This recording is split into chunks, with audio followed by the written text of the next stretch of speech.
Hey guys, welcome back to our channel. और आज के इस वीडियो में हम बात करने वाले हैं psychological horror film the lodge के बारे में। इस फिल्म को डायरेक्ट किया है वेरोनिका फ्रांस और सेवेरिन फियाला ने। IMDb पे द लॉज मूवी का रेटिंग है 6.9। तो आशा करता हूँ मूवी अच्छा होगा। वीडियो शुरू करने से पहले हमारे चैनल हॉन्टिंग इंडिया को सब्सक्राइब कीजिए और पास में जो घंटा है उसे दबाना मत भूलिएगा। फिल्म की शुरुआत होती है लॉरा हॉल नामक एक लड़की से, जो कि अपने पति से सेपरेटेड है। इन लोगों के एक बेटे और एक बेटी है। एक दिन लॉरा अपने बच्चों को उसकी पति के पास छोड़ने आता है, तो अचानक रिचर्ड उसे कह देता है वो लॉरा को छोड़कर ग्रेस यानी कि उसकी गर्लफ्रेंड को शादी कर रहा है। ये बात सुनकर लॉरा को शॉक लगता है और वो सुसाइड कर लेता है अपने पिस्तौल से। नेक्स्ट सीन फ्यूनरल के टाइम होता है, जहाँ पर उसके बच्चे बहुत रोते हैं और मम्मी का मौत को वो लोग नहीं ले पाते हैं। एडन अपनी बहन को समझाता है और एक बड़े भैया का कर्तव्य निभाता है।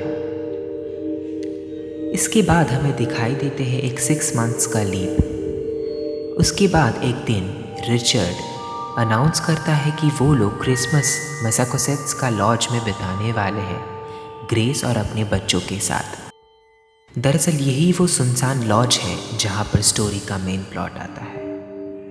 इसी दौरान एडन और मिया के हाथ लगता है अपने पापा का गर्लफ्रेंड यानी ग्रेस का कुछ पास्ट फुटेजेस, जिनमें दिखाया जाता है कि ग्रेस का फैमिली एक कल्ट ग्रुप का हिस्सा थे।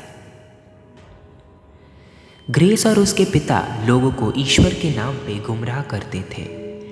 ग्रेस के पिता लोगों को ये सिखाते थे कि पृथ्वी में जन्म लेते हैं वो ही जो पिछले जन्म में पाप किए हो, और इन व्यक्तियों को स्वर्ग की मुक्ति नहीं मिलती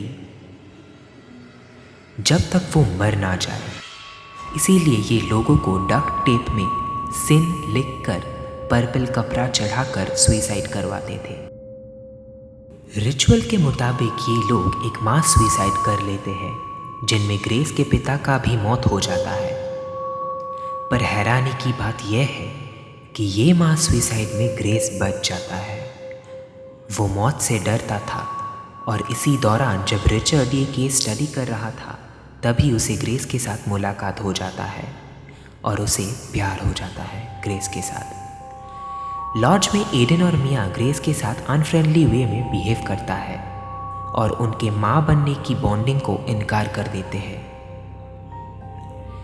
एक वर्क ऑब्लिगेशन के लिए रिचर्ड को कॉल आता है कि उसे शहर जाना पड़ेगा, तो वो तुरंत निकल जाता है। उधर लॉज में रहता है बस मिया, एडन और ग्रेस।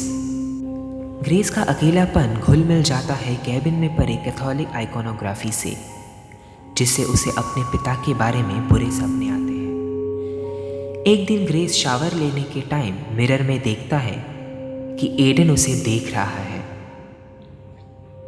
फिर ग्रेस को थोड़ा गुस्सा आता है। एडन को समझाने के बाद एडन उसे एक कप कोको बना के देता है। सुबह को जब ग्रेस आंख खुलती है तो वो चौंक जाता है। उसके सारे कपड़े, मेडिसिन्स यानी कि उसके पेट डॉग भी गायब है। जनरेटर भी बंद हो चुका है, जिससे सारे फोन्स की बैटरी डेड हो चुकी है। ये सब देखकर ग्रेस दोनों बच्चों पे शक करता है, पर वो लोग इनकार कर देते हैं कि उन्होंने कुछ किया ही नहीं, सब कुछ अपने आप हो रहा है। ग्रेस और भी देखता है कि घड़ी का डेट जनवरी 9 पे चला गया है। ये सब ग्रेस को बहुत अजीब लगता है। तभी एडन ग्रेस को एक बुरे सपने के बारे में बोलता है, जिसमें उसने देखा है कि वो तीनों गैस हीटर के वजह से सफोकेट होकर मर जाते हैं। और एडन को ये लगता है कि शायद वो लोग अभी मर गए हैं। और वो सब ऐसे ही आत्मा बन के घूम रहे हैं। ऐसे ही खाना और प्रॉपर मेडिकेशंस के बिना ग्रेस पागल टाइप हो जाता है और उसे बुरे विजन्स और सपने आने लगते हैं। उसे अपने पिता का वॉइस भी सुनाई देता है जब वो मंत्र पढ़ रहे थे। ऐसे ही डिप्रेशन में ग्रेस स्लीप वॉकिंग शुरू कर देता है। वो कुछ अजीब अजीब चीज़ें करना शुरू कर देता है, जैसे स्नो में सर्कल सर्कल घूमना, अंधेरे में टहलना। और एक दिन ऐसे करते करते उसे स्नो में एडन और मिया का एक मेमोरियल तस्वीर मिल जाता है, जिसमें वो देखता है कि वो दोनों बच्चे एक न्यूज़पेपर आर्टिकल पढ़ रहे हैं, जिसमें लिखा है कि वो तीनों मर चुके हैं दिसंबर 22 को एक कार्बन मोनोऑक्साइड पॉइजनिंग से। एडन ग्रेस को बार बार ये समझाता है कि वो लोग मर चुके हैं और अब उनके पापों के लिए उनके शुद्धिकरण किया जा रहा है। ग्रेस को एक बहुत बड़ा मेंटल शॉक लगता है जब वो अपने पेट को फ्रोजन देखता है। फाइनली एडन और मिया ग्रेस का ऐसी हालत देखकर सब स्वीकार कर लेते हैं कि ये सारा कुछ उन लोगों का किया धरा है। उन्होंने हर टाइम उसे गैस लाइटिंग कर रखा था। उसके कपड़ों को छुपा देना, क्लॉक को 9 जनवरी को कर देना और ग्रेस के पिता का वॉइस रिकॉर्डर पे चलाना, सब कुछ उनका ही काम है। पर ग्रेस अभी कन्विंस करता है कि वो लोग मृत हैं और उन्हें पे ज़रूर करना है स्वर्ग भोग करने के लिए। बहुत समझाने के बाद भी ग्रेस मानता नहीं। उसी रात दोनों बच्चे चौंक जाते हैं ग्रेस को अपने पैर जलते हुए फायरप्लेस में डालते देखकर।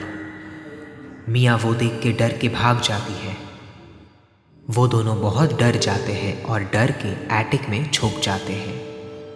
पर ग्रेस वहाँ पहुँच जाती है और उन लोगों को समझाती है कि लॉर्ड के लिए उन्हें कुछ सैक्रिफाइस करना पड़ेगा। ये बोलकर ग्रेस अपनी पिस्तौल बाहर निकालती है। तभी आ पहुंचता है रिचर्ड वहाँ। रिचर्ड पेट डॉग को मरे पड़े देखकर घबरा जाता है। रिचर्ड ग्रेस को गन रखने के लिए कहता है, पर डिप्रेस्ड ग्रेस रिचर्ड के ऊपर गन फायर कर देता है। ये सब देखकर बच्चे बहुत ही डर जाते हैं और भागने का सोचते हैं, पर वो लोग बर्फ में अटक जाते हैं क्योंकि गाड़ी बर्फ में नहीं चलेगी। नेक्स्ट सीन में हमें दिखाया जाता है कि ग्रेस उन्हें कार से लेकर डाइनिंग रूम में बिठाते हैं और एक गाना गाती है। उसके बाद ग्रेस दोनों बच्चों पे टेप लगाती है और उन पे लिखा रहता है सिन, और उन लोगों को शूट कर देती है। यही था उन लोगों का सैक्रिफाइस। तो आशा करता हूँ आज का ये वीडियो आपको पसंद आया है। कैसा लगा लॉज वो कमेंट सेक्शन में ज़रूर बताइएगा। अगर आपको ये वीडियो पसंद आया है और मेरा एक्सप्लेनेशन आपको अच्छा लगा तो प्लीज़ सब्सक्राइब कर दीजिए हॉन्टिंग इंडिया चैनल को, और ऐसे ही खतरनाक और डरावनी स्टोरी सुनने के लिए बेल आइकन दबाना मत भूलिएगा।